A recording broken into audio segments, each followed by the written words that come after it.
In this video, I'll be showing you how to make folder in Outlook. It's a very simple method, so if you find this video helpful, be sure to drop a like and subscribe. Anyways, getting into it, it's very simple to go ahead and do this. So what we want to go ahead and do is firstly open up our Outlook application.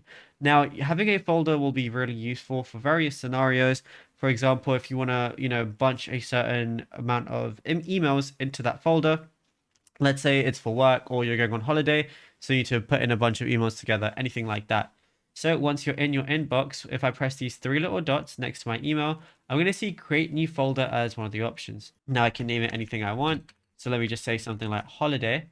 Go ahead and press this check mark. And the cool thing is I can then just move it wherever I want. Let's say if I don't want it right at the top, I can move it like under archive or anything like that, for example.